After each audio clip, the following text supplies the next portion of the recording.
One of the books, banned from the Bible, reveals a fallen angel so dark, so powerful, that he's said to be the creator of every demon that's ever plagued mankind. And that's just the beginning, because there aren't just one or two banned books. There are seven. Seven ancient texts that were deliberately removed, each hiding secrets about angels, giants, hidden realms, and divine punishment that shake the foundation of everything we know. These aren't just historical records, they're warnings. In this video, we'll break down all seven of the books that were banned from the Bible and what terrifying truths they hold. But it's that one fallen angel, the one who gave birth to evil itself, that'll haunt you the most. Watch till the end. You'll understand why they never wanted you to read these. The first and most infamous of the banned books is the Book of Enoch. This ancient text was once held in high regard by early Christians, even quoted directly in the New Testament by Jude, but was later rejected by church authorities and hidden from the biblical canon. Why? Because the Book of Enoch reveals details so extreme, so otherworldly, that it completely reframes what most people think about heaven, angels, and the origins of evil. According to this text, a group of 200 powerful angels known as the Watchers descended from heaven and took human women for themselves. These angels broke divine law and taught forbidden knowledge to mankind. Things like sorcery, astrology, the art of war, and even how to manipulate nature itself.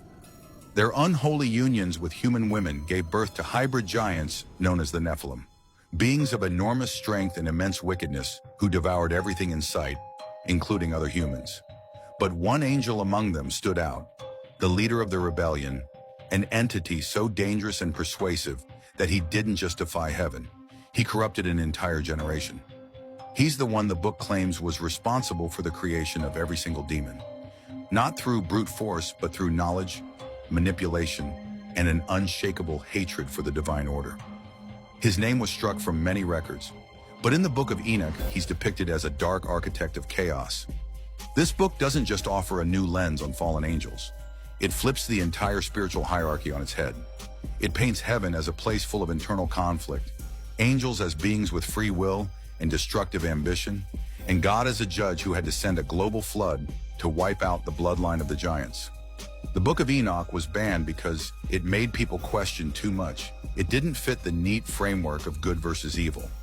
It exposed something far more disturbing, that evil wasn't just something mankind stumbled into. It was gifted to them by heavenly beings who once walked beside God, and that's only the beginning. The Book of Jubilees, often referred to as Little Genesis, is one of the most detailed and controversial ancient texts ever left out of the modern Bible. It offers a rewritten version of Genesis and Exodus, but with a divine calendar system, placing all events in exact 49-year cycles called Jubilees, as if time itself was being meticulously tracked by heavenly forces. According to Jubilees, angels were not distant messengers, but active participants in shaping early human life. They taught Adam and his descendants everything from writing and agriculture to astronomy and law, suggesting that the origins of civilization were guided by celestial beings.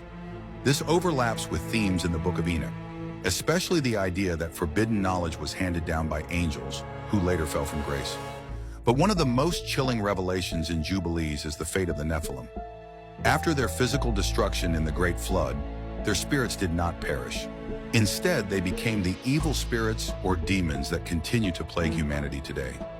Noah, witnessing the destruction caused by these spirits, cries out to God for help, and God commands the angel Raphael to bind most of them, but allows a small number to remain on earth as a test for mankind to see who would resist and who would fall. This origin story of demons rooted in the spirits of the Nephilim drastically alters how we understand spiritual warfare and the unseen battles influencing human behavior. On top of that, Jubilees claims that laws like the Sabbath weren't just introduced at Mount Sinai, but were actually celebrated in heaven long before humanity ever existed, which directly challenges traditional interpretations of the Bible. It also teaches that the true calendar is solar-based, 64 days, and that the current lunar calendar most religions follow is corrupted and out of sync with God's original timekeeping.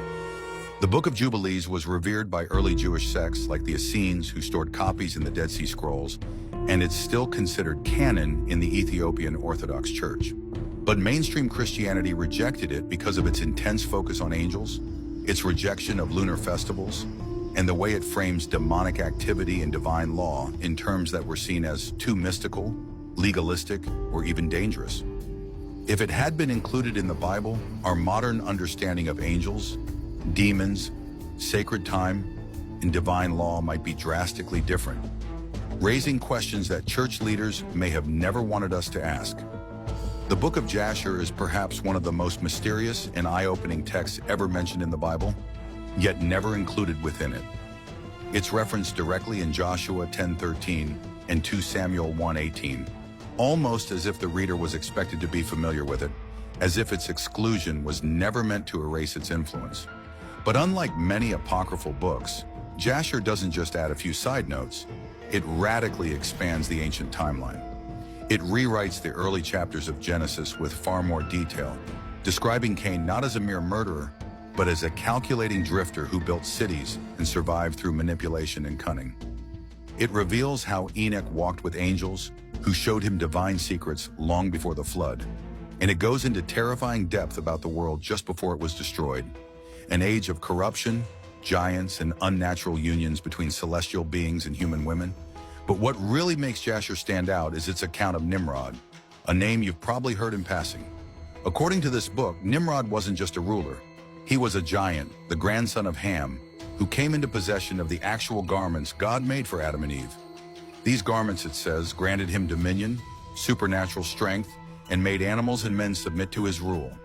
The same Nimrod would go on to build the Tower of Babel, not just as an act of rebellion, but as a weapon to confront God himself. He also hunted men, ruled over civilizations with fear, and threw the prophet Abraham into a massive furnace for defying him. The book claims Abraham walked out completely untouched, just like Shadrach, Meshach, and Abednego centuries later. Jasher even speaks of angelic warfare, strange plagues, hybrid armies, and divine interventions we've never seen in any other book. It blends biblical history with mythic proportions, almost like a key to understanding everything the canon leaves out. So why was it removed? Perhaps because it tells us too much about giants, supernatural bloodlines, divine garments, and the war between the righteous and the fallen. Its content aligns too closely with the book of Enoch, and once you read it, you begin to wonder, what else have we been kept from knowing? The fourth banned book is the Book of the Secrets of Enoch, also known as Second Enoch, a mysterious and often overlooked text that expands upon the journey of the biblical patriarch Enoch after he was taken by God.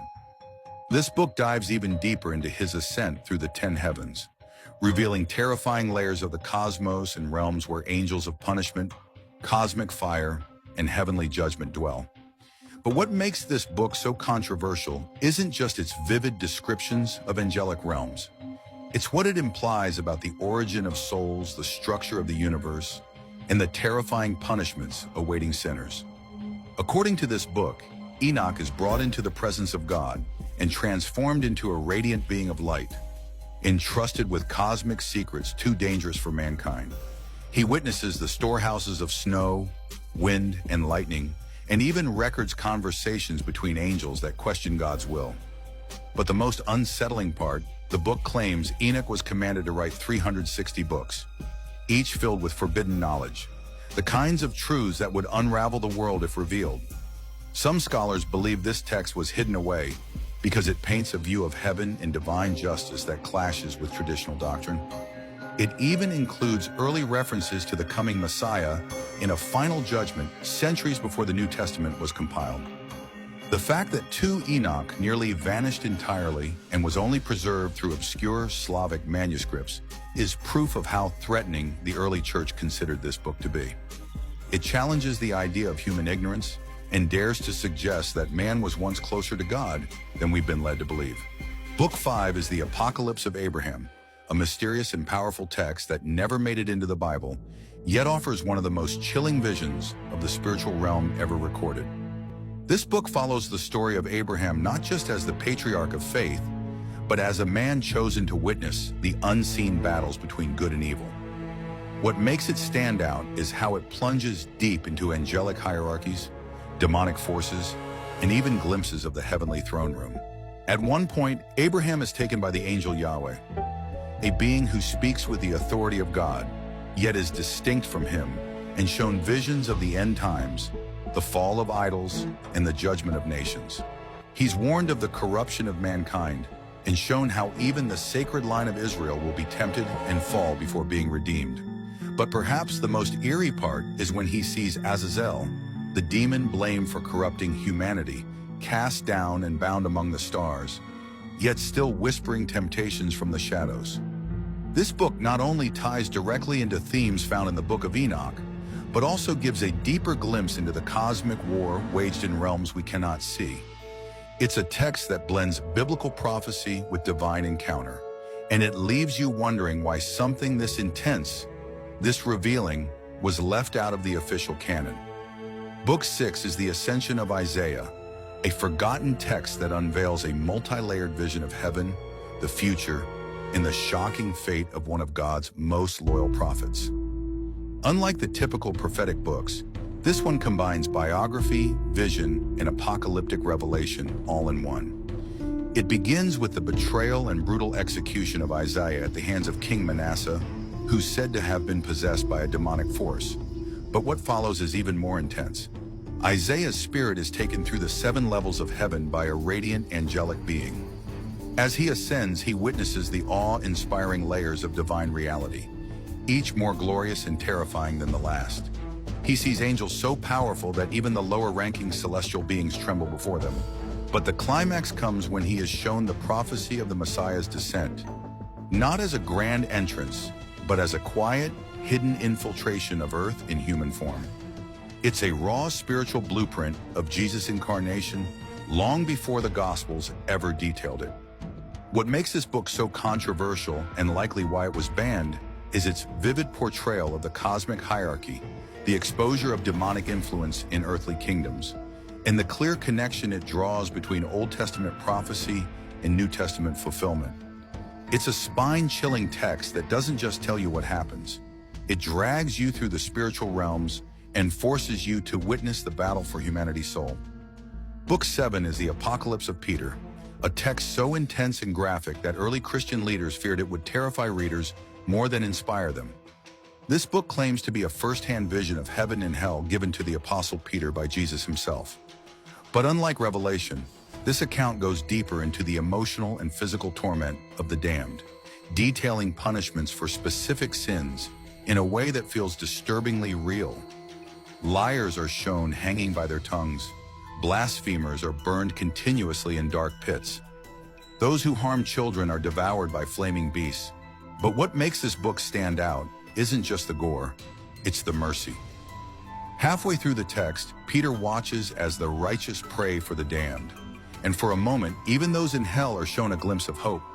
It's this portrayal of redemption, that the condemned could be saved through intercession, that clashed violently with the strict doctrines of eternal damnation promoted by early church authorities. They feared it would make people take sin lightly. But beyond the fear and fire, this book offers a hauntingly human question. Is God's justice final, or can mercy stretch even into the afterlife? That alone was enough to get it banned from the canon. But for those who've read it, it opens a door to one of the most thought-provoking spiritual ideas ever recorded.